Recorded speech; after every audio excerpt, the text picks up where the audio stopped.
Well, let's get to it. Let's start with Meet the Press.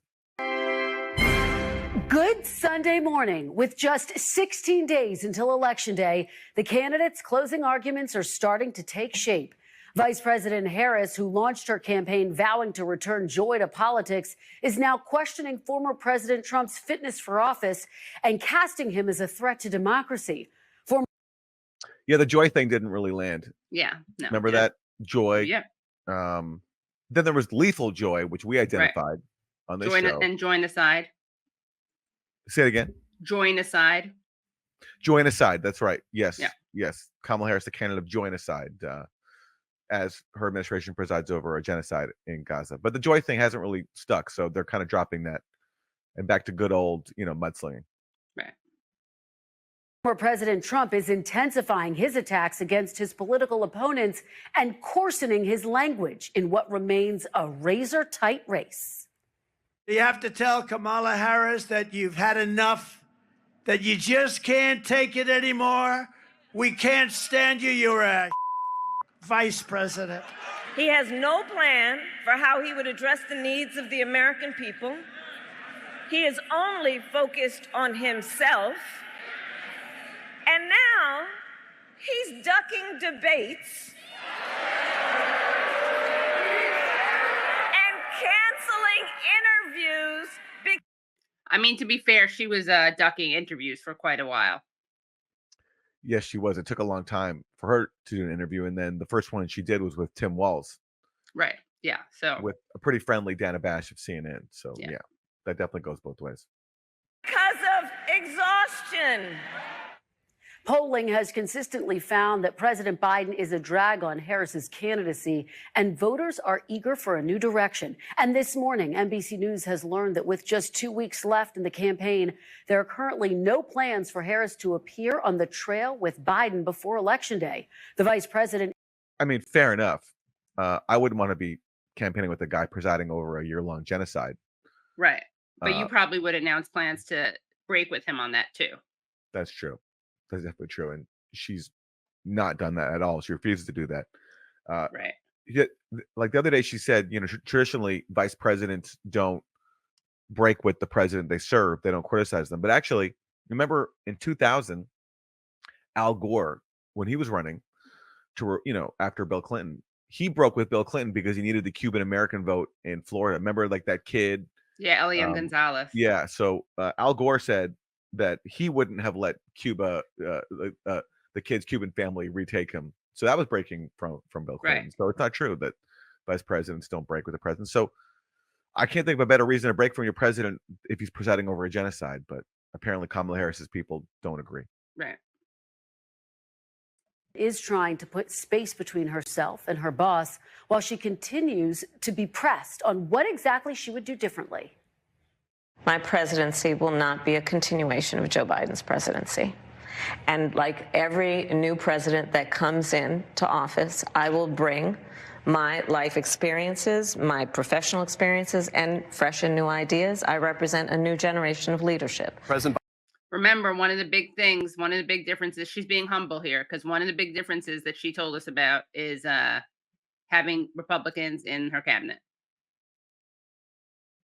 Which the candidates are pretty obvious. It's going to be either Liz Cheney or what's his name, Adam Kinzinger, that former Republican Congress member who was on the Sunday news shows every week because that was, especially when it was really fashionable to obsess over Russia and how we have to fight a proxy war, which no one really talks about anymore, by the way. We're still fueling a massive proxy war with Russia and Ukraine, but no one really talks about it because it's going so terribly. Everyone's moved on. But so that's who we can look forward to serving under President Kamala Harris.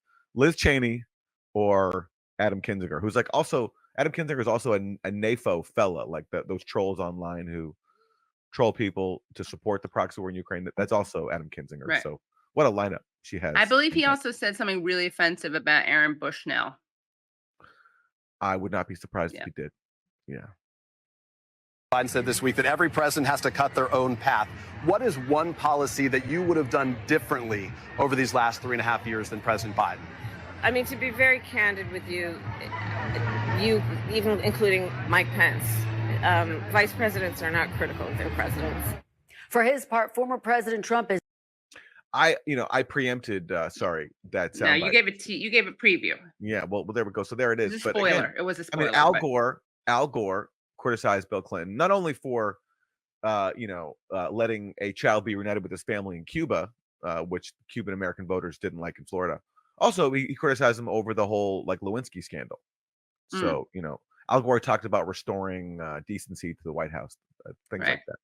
Also, you'd think that maybe pointing to Mike Pence as an authority would be a bad move. But then again, this is a woman who is enamored of Republicans. I mean, this is the party that's like bringing neocons into the fold. It's a Big Tent. Right. Liz Cheney, Bill Kristol, all of them endorsing Kamala. So yeah, according to them, Mike Pence is a perfect voice of authority. Okay. He's doubling down on his dark rhetoric. It is the enemy from within, and they're very dangerous. They're Marxists and communists and fascists, and I like that. Marxists and communists. Okay, those go together. And fascists. He's leaning into the red-brown alliance framing. Yeah, he's stealing the fash pass from Democrats. Like Democrats, they're the ones who have the fash pass because they're always calling everyone else a fash. He's saying that they're the fash. It's hard to keep up. Yeah. sick. We have China, we have Russia, we have all these countries. If you have a smart president, they can all be handled. The more difficult are, the Pelosi's, these people, they're so sick and they're so evil. At a town hall of Latino voters on Wednesday, an audience member who identified himself as a Republican pressed Trump on the January 6th attack on the Capitol. I want to give you the opportunity to try to win back my vote. What happened during January 6th and the fact that, you waited so long to take action while your supporters were attacking the Capitol. They didn't come because of me. They came because of the election. They thought the election was a rigged election, and that's why they came. Some of those people went down to the Capitol. I said, peace. What do you mean they didn't? What do you mean like they didn't come because of me? Like, you encourage them to go rally. Yeah. It's so He's funny being how really he doesn't take humble. ownership over his own actions. Like he riled everybody up. He's stopped the steal. That was his whole thing. And I was like, it wasn't me. It was them. It was them. It's that typical Yeah. Trumpian humility. Yeah, exactly. When he's responsible for something, all of a sudden he discovers his humility, and it's not about him anymore. Right. Yeah. Also, Yeah. he's saying that it wasn't because of him, but because it was rigged. I mean, he was saying it was rigged. Exactly. And also encouraging people to actually show up. Yeah. He's like, for some reason they developed the impression it was rigged. I don't know how they Right. got that in their heads, but hey, it wasn't me. That's their own independent decision, and I respect their choices. Yeah. Shaggy. This is the most deference, by the way, I'll ever pay to the January 6th narrative, which I find Framing, yeah. I'm so tired of hearing about. Like, again, I just think there's so many more important things. But if the guy can't even take responsibility for riling up a mob, that has to be called out. Yeah. Well, And patriotic. it's not just that. It's not just that he doesn't take responsibility for it. Listen to what he calls it. Happened during January 6th. Oops, sorry. I want to give you And Nevada with and Nevada. Patriotically, nothing done wrong at all. That was a day of love from the state. That was a day of love. You've heard of the Summer of Love of 1968? Well, imagine condensing that into one day. That would be January 6th. I mean, like the Summer of Love, people are dressing up in, out there costumes. So that's the Summer of Love, and certainly on the Day of Love, January 6th, we had the QAnon shaman. Right. He's also dressed up in sort of like interesting garb. So yeah, I think I see the continuity. So you're saying what is the shaman outfit if not updated bell bottoms? Exactly Yeah. right. Yeah. Standpoint of the millions, it's like hundreds It's really fun. His expression is pretty good. That guy. He's not convinced, I don't think. of thousands. It could have been the largest group I've ever spoken before.